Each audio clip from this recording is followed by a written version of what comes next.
اس قسم دی ہے کہ میرا بیٹا ہے الحمدللہ عبد الماجد یہ بالکل 18 سال عمر اس کی ہے. جس طرح مولانا اسلم رضوی صاحب آ گیا نا پیدا ہو جاتا ہے ماں کا دودھ چھڑایا تھا چلا گیا کیسا استاد آغوش پہ الحمدللہ. میں کیا کہتے ہیں اس کو ہاں میں لوگ کہنا جس نے کوئی گاں مار جو دیا نا وہ بڑی دودھ لیا سی آختے نا لیکن ایسا سن کدی بھی یہ چیز میں اپنے بچے دی موجودگی میں بھی اس کی تعریف کیتی ہے دیگر بچے نے تعریف کردہ ہاں کردہ رہے سا انشاءاللہ. اللہ اسی حیثیت بپیدا کیتے ہیں اور بنائی دیں اللہ دیتے دیں میں نو اس کا شکر ہے. لیکن جو اس کے اندر صلاحیتہ آسیا اللہ کرے کسی اور کے اندر آ جلن لیکن میری بہت ساری توقعات بہت ساری امیدیں بہت سارے میرے منصوبے انشاءاللہ اللہ کسی اور بچے کے ذریعے سے پائے تکمیل تک پہنچائے گا اگر آپ لوگوں کی سب کی دعائیں ہوئی. ایک بات دوسری بات یہ معمولی بچہ نہیں آستے ہو کے نکا جا سیری تھا جمعیت ہے بس آج جل گیا اگر 10 منٹ ہوتا ہے ہوگے بھائی بھی ذرا گال کرتے شفیق بھائی بھی معذرت نہ لاتا چلو آج میرے کار کے رہے اکتیو ذرا آدمی بھی ہیں دیں اس کا داد حال بھی عالم اور نان حال بھی عالم ہے کوئی ایسے دسنا داد حال بھی مولوی نان حال بھی مولوی داد حال بھی عبادت گزار اور نان حال بھی عبادت گزار داد حال والے بھی اور یہ اللہ تود کے نیچے سوئے ہوئے ہیں اور نان حال والے بھی دعاریاں سوئے ہوئے ہیں. آپ کو پتا ہے یہ دونوں طرف سے معمولی بچہ نہیں یہ عام بچوں کی طرح وہ بچہ نہیں ہے. اللہ نے اس کو بہت ساری صلاحیتیں دی تھی بہت ساری معاملات دیے تھے. میں ہر وقت ڈانٹتا رہتا تھا میں جب گھر آتا تھا بچے قرآن پڑھ میں گھر میں ماں کے پاس نہیں بیٹھنے دیتا تھا کمرے میں جاؤ قرآن پڑھو. میرا یہ بھانجا مفتی ندیم صاحب ہے اس کو پوچھ لو ان کو میں گھر نہیں بیٹھنے دیتا تھا جب چھوٹے ہوتے تھے چلو بھائی پڑھو. لیکن آپ سے یہ گزارش ہے کہ جس طرح میں اپنے بچوں پر دین کے لیے سختی کرتا ہوں آپ بھی اپنے بچوں کے لیے کام کریں ہر عزم کرے. ہمارا بچہ میٹرک پہنچتا ہے دعائے قنوت نہیں آتی تیسرا کلمہ نہیں آتا لیکن یہ حفظ قرآن اور دوسری بات مزے کی بتاؤ جب یہ 2 سال پہلے مجھے کہتا تھا ماں کو کہتا تھا میں جہاد کے لیے جا رہا ہوں کشمیر کی بہنیں مجھے پکار رہی ہیں کشمیر آزاد کرنے والا وہ بچہ میں ہی ہوں گا جو کشمیر کو آزاد کروں گا. جب بھاگا یہ اسلام آباد سے جو میں نے اپنے باپ سے کیا تھا وہ میرے ساتھ ہوا وہی ہوا ایسا ہی جیسا کرو گے ویسا بنو گے. جو میں نے باپ سے کیا وہ میرے ساتھ بھی ہو گیا وہاں ہوا. پھر جب واپس آیا جاتے ہوئے ماں کو خط لکھ کر گیا ہر ایک نہیں سن سکتا اور اس خط کا شعر جو ہے مجھے یاد نہیں ہے صرف آخری جملے یہ ہے کہ دریچہ کھلا رکھنا کسی شب میں اچانک لوٹ آؤں گا کسی شب اچانک لوٹ آؤں گا. وہ خط اگر مجھے مل گیا میں انشاءاللہ نیٹ پر اس کو میں آپ کے پاس بھیجوں گا. اور یہ پھر یہ جو جمعرات گزر گئی اس کا امتحان تھا ہفتے کو اس نے یہاں گھر آنا تھا ماں کو ملنے کے لیے. جمعرات کے دن ماں نے میں نے فون ملایا ادھر سے تو ماں سے کہا امی کشمیر میں بہت ظلم ہو رہا ہے کشمیر میں بہت ظلم ہو رہا ہے میں جانا چاہتا ہوں وہاں. تو ماں نے کہا کہ بکواس نہ کر میں تیرے نال وعدہ کیتا ہے دورہ حدیث تو بات تو بھیج دے سکتا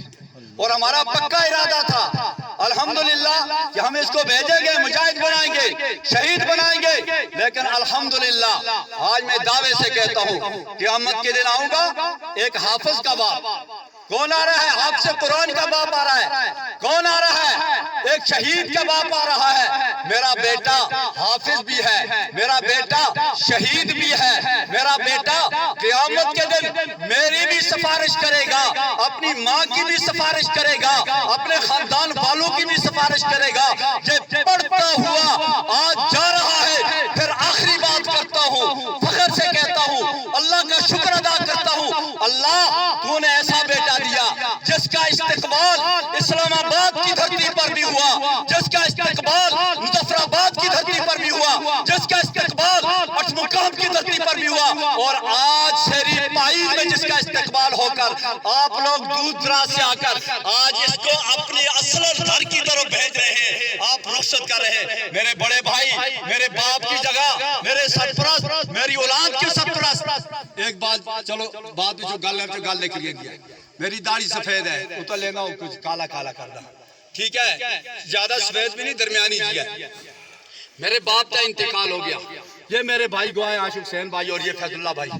تلا جنت آسا آؤ چیڑیاں جاندے ہو تو کوئی چیز لے کے آسا میں آخر نہیں جا سکتا وہ تھا کھانا پکا رہا ہے بکرا مارے ہیں نہیں جا سکتا کیوں میں نے اپنے باپ سے نہیں پوچھا جب تک باپ کی اجازت نہیں لوں گا میں نہیں جا سکتا تمہارے ساتھ بھائیوں کے ساتھ آج میں اپنے سسرال کے گھر جاتا ہوں آج میں کسی اور کے گھر جاتا ہوں میرے گھر والے جاتے ہیں میرے بھائی گواہ ہے جب تک ان سے نہیں پوچھتا میں قدم نہیں اٹھاتا کامیابی اس میں ہے نا آج تو بھائی بھائی کا پتہ نہیں ہے بیٹے کو باپ کا پتہ نہیں ہے باپ کو بیٹے کا پتہ نہیں ہے اگر ہم میں سے ہر آدمی اپنے ایک گھر کے افراد کو اپنا سرپرست بنا لے اس کی اجازت کے بغیر کوئی کام نہیں کرے گا خدا کی قسم کامیاب ہو جائے گا کیوں کامیابی ہے اور میں نے اتوار کے دن لوات پائین میں میرے مربی میرے شیخ حضرت مولانا مکی الرحمان صاحب دامن برکات منالیہ کدھر ان کے سامنے چند جملے کہہ دیے میں سمجھا نہ میرا بیٹا بیمار ہوا نہ اس کو کچھ اور ہوا ان جملوں میں اللہ نے مجھے پکڑ لیا کہ تو اتنے بڑے بول بولتا ہے جہاں تیرا میں یوں حشر کروں گا تو قیامت تک یاد رکھے گا ان جملوں کی سزا مجھے مل رہی ہے وہ جملے جو میں کہہ دیے حضرت ان جملوں کی سزا اسی دن مجھے مل گئی اللہ نے نقدی فیصلہ کر دیا ادھار نہیں کیا کہا تو اتنے بڑے بول بولتا ہے تجھے اپنے بیٹوں پہ ناز ہے اپنے دامادوں پہ ناز ہے اپنی اولاد پہ ناز ہے دیکھ میں ناز کو کس طرح ختم کرتا ہوں الحمدللہ میں خوش بھی ہوں میں مطمئن بھی ہوں میرا بیٹا جا رہا ہے اور میری سارے بیٹے ساری بیٹیاں الحمدللہ میری فرما بردار ہے الحمدللہ فرما بردار ہے کبھی بھی جس طرح کسی نے کہا تھا نا آنکھ اٹھا کر نہیں دیکھتے میں مارتا بھی ہوں نہیں دیکھتے لیکن میں نے آج تک بددعا کسی بیٹی اور بیٹے کو نہیں دی بددعا نہیں دی مارا ہے گالی دی ہے گناہ ہے کیا ہے لیکن بددعا نہیں دی آپ سے بھی یہ گزارش ہے بددعا نہیں دینا اولاد یہ پھول ہے یہ کوئی چمیلی کا پھول کوئی گلاب کا پھول اور پھولوں کو پاؤں کے نیچے نہیں مسلا جاتا اور پھر میں آخر میں یہ کہوں گا اللہ جب ابراہیم خلیل اللہ نے کہا تھا ربا میں اپنے بیٹے اسماعیل کی گردن پہ چھری چلا رہا ہوں اللہ چھری چل گئی ذبح ہو گیا اب حوصلہ دینا تیرا کام ہے ربا آپ لوگ سب کا شکریہ دور سے آئے قریب سے آئے جہاں سے آئے میرے گاؤں والے جنہوں نے قبر تیار کی اس کا محل بنایا سب کا شکریہ میرا بھائی ادا کرے گا لیکن میں کہوں گا اللہ جس طرح ابراہیم خلیل اللہ نے کہا تھا مجھے حوصلہ دینا مجھے صبر دینا اللہ تو مجھے بھی آج بیٹے کو قبر میں اتارنے کا حوصلہ اور ہمت عطا کر دینا